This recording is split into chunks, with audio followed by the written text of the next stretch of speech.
Now, when working with nullable objects, we often have to do null checks.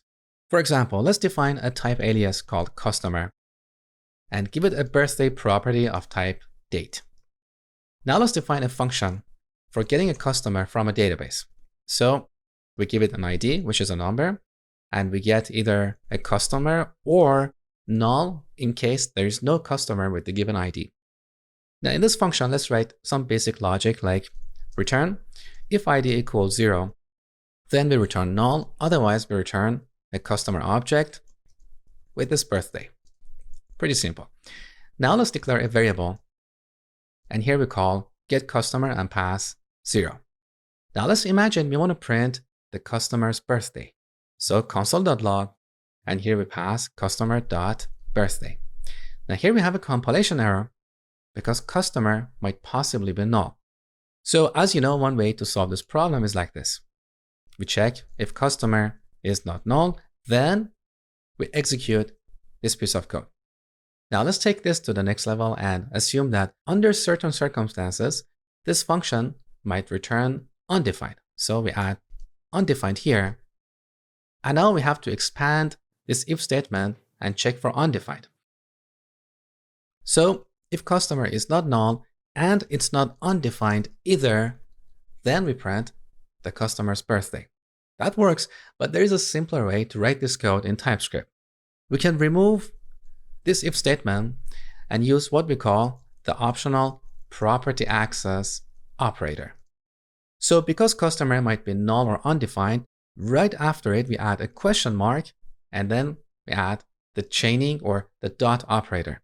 So this question mark followed by the chaining operator is called the optional property access operator. So now this piece of code gets executed only if we have a customer that is not null or undefined. Let's see this in action. So we're passing 0 and we get a null object. So if we execute this code, we get undefined.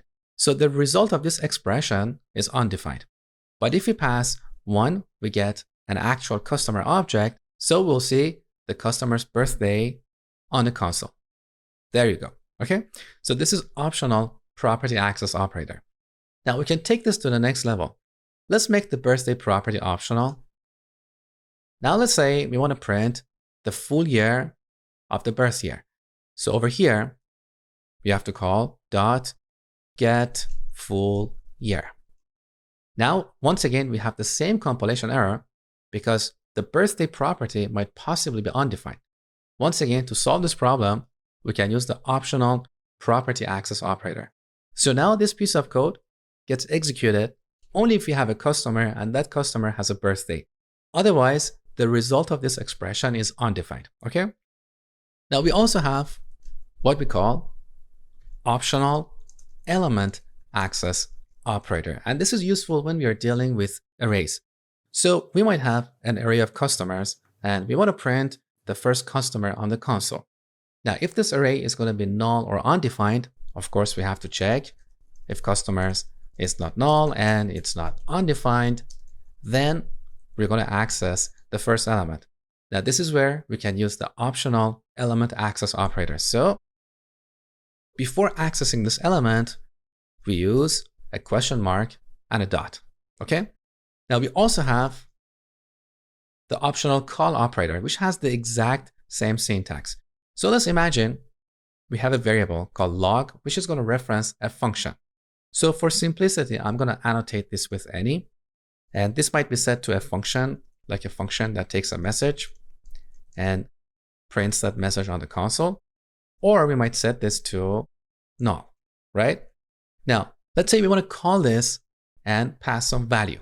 If we run this program, our program is going to crash because log is null.